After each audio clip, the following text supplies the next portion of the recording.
You're welcome back to our studios here in Abuja at the sidelines of the 31st Nigerian Economic Summit. We have so many conversations to unpack in the course of this three-day event. Today is day 2, and we have with us Mr.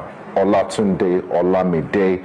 He is a partner at Verraki, a member of Andersen Consulting, and we'll be discussing some of the issues that will be in the front burner here at the 31st Nigerian Economic Summit. A warm welcome to you, sir. Thanks for joining us on Breakfast Central. Thank you for having me.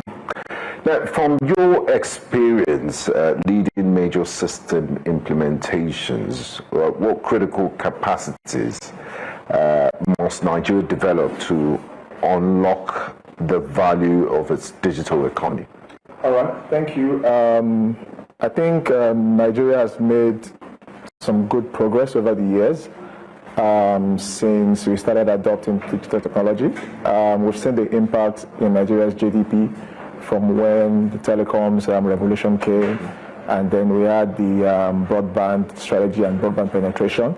With that, it laid the foundation, the grounds for a lot of the innovation that we're beginning to see today. So critically, one of the things that propelled it is the fact that we started having resources, human resources, people, Nigerians like you and I, who started developing the critical skills. There was the foundation of which was, introduction of digital technology, policies by government that allowed broadband penetration, internet penetration, to begin to go around the country. So one of the critical factors is the human development factor, which I think that if we continue to deepen and continue to execute on, we're going to get much more benefits from as a country.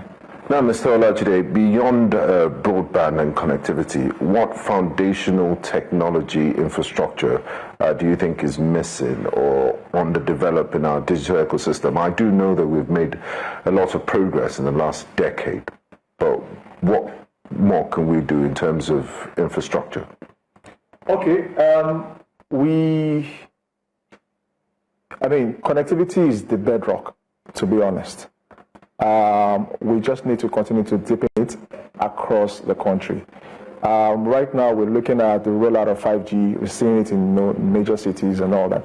What that does is that it connects people. People can connect, business can connect to business, people can connect to business, people can connect to people. And then on top of that, you can then begin to drive a lot more innovation. If you look at it, the poster boy for innovation in Nigeria is the fintech space. Mm-hmm. And what really drove that is the fact that we had improved connectivity. And there's so many other sectors, that we can explore. We still have a lot to do in agri. We have a lot to do in education. We have a lot to do in health. We have a lot to do in manufacturing. Just yesterday, when we had the plenary session with the minister, part of the plans of the government is to lay 90,000 kilometers of fiber optics cable across the country. That is ongoing. Needs a lot of funding. And I think that in terms of the strategy and the policy, those are there, they're clear. We just need to double down on execution. And I like the fact that you said innovation. Connectivity does spur innovation, using the example of fintechs. Now that you've mentioned government, how can government regulations strike the right balance between enabling innovation and ensuring security and accountability in the digital economy? Okay, one of the things that government can do is to continue to engage the stakeholders.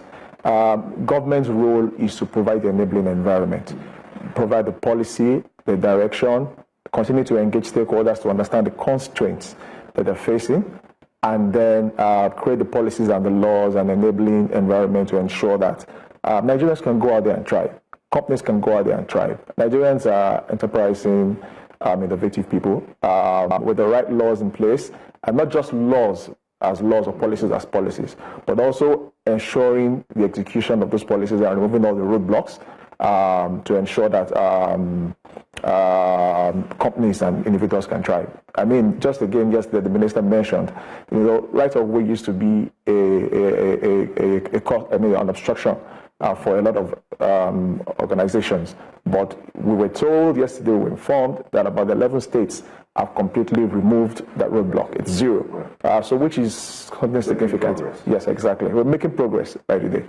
Finally, Mr. Olajide, just before we wrap up, you're here at the 31st Nigerian Economic Summit. It's the 31st edition, and it's a government and private sector partnership, and we've seen it thrive. And there are lots of government agencies and businesses here. This is, the creme de la creme of Nigerian business industry is here. How do we move beyond just talking to implementing, and what are your expectations?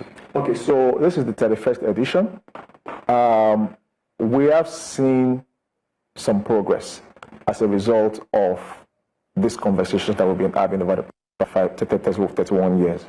And the conversations need to continue to happen. The government continues to listen. We need to keep talking. And then there's been deliberate us to get a feedback from these conversations into some policies, policies and laws and that the government makes. And we're beginning to see that manifest. A lot of the challenges that organizations and stakeholders in the economy have brought up in the course of the discussions, have been played back to government. And government, from time to time, tries to remove all those roadblocks. An example of which I gave around the right of way. Yeah, so it's definitely very important to have those conversations. Absolutely. And interface with government. Exactly. It needs to continue, and then execution needs to happen. Thank you so much. It's been an absolute pleasure speaking with you. And we'll definitely have you back sometime. All right, sure. Thank you.